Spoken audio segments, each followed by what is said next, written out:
Рада приветствовать вас в своем саду и на своем канале. Сегодня у нас 7 декабря, снежно-морозно и холодно. А я уже мечтаю о следующем сезоне. Летние съемки наводят на мысли, что надо как-то определиться, кто будет главным в моем саду. Гортензии, которых у меня более 30 кустов. Хвойные кипарисовики самые любимые. Пионы. Насажала в этом году еще 10 новых кустов. Или все-таки розы. Но для себя я точно решила, что без роз мой сад не будет никогда. Сегодня расскажу вам про удивительную розу, рыжую бестию, диву Дэвида Остина, Lady of Shalott. Считается, что эта роза для таких новичков, как я, самая беспроблемная, выносливая и шикарная. Она завоевала награды на конкурсе роз в Глазго, Великобритания, в 2011, по-моему, году. А Дэвид Остин ее в 2009 году селекционировал.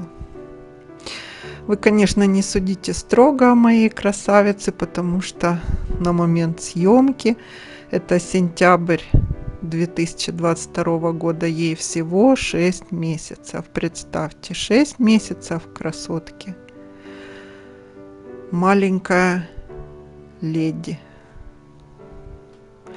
Вообще все остинки, они на второй, на третий год только вовсю показывают и цветение свое, и какого размера куст будет, и как она себя ведет. У нее по соседству с левой стороны, вы, наверное, спросите, это роза Easy Does It, а с правой, если вы на экран смотрите, там роза Бриоза и Jubilee Celebration, по-моему, там, если захватит кадр, ее будет видно. Цветы лососево-оранжевого с переливами желтого. Она, кстати, очень похожа на бриозу. Если вы перейдете по ссылке наверху, я сейчас закреплю, и посмотрите, перекликаются. Но, как у всех остинок, у нее такой немного закрытый бутон, который не показывает серединку, играет с нами в прятки, прячет серединку цветок. Опадают лепестки на розе незаметно. Ну, хотя в такой массе роз не видно. Соответствует характеристикам. 8 сантиметров цветок, 8-10. Но она у меня очень маленькая. Первое цветение был 1-2 цветочка, вот характеристики ее. А вот в сентябре я уже увидела, какой куст.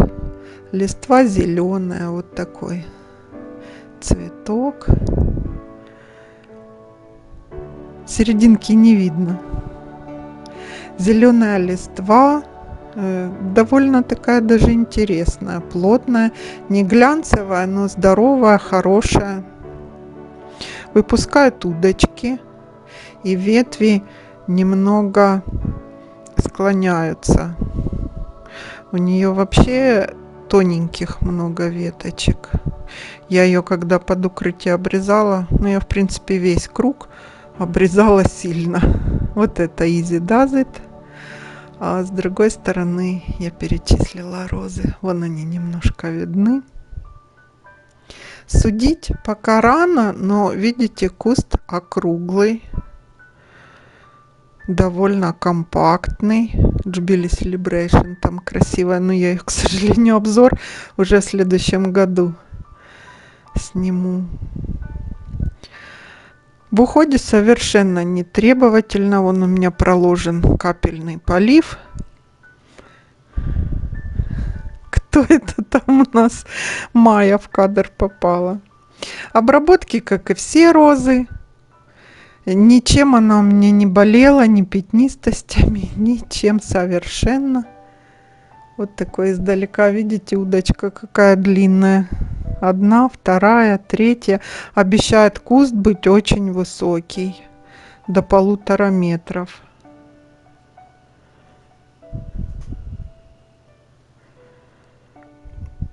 Удобрение по листу плантафолом я, как и все розы, проходила. Не нарадуюсь вообще. У нее такой аромат, я пока не ощутила, но я говорю, у меня очень много роз, и конкретно каждую я еще не знаю по аромату, не узнаю их. Но впечатлила роза. Вот мне роза бриоза, и она запомнилась как-то. Почему я и обзоры именно этих роз в сентябре сделала. Наверное, потому что это мой цвет любимый, оранжевый. Роза абсолютно не капризна, солнце держит хорошо. Немножко-немножко выгорает ее цвет. У нее такие переливы, как я уже говорила, оранжево-розовые. Небольшой такой обзор этой розы получился. Вспомнили лето немножко. Сад — это наше место силы, которое успокаивает, умиротворяет. И я думаю, как и многие, я уже жду новый сезон. Будут нас радовать наши растения. До встречи в моем саду. Подписывайтесь и обязательно поставьте лайки.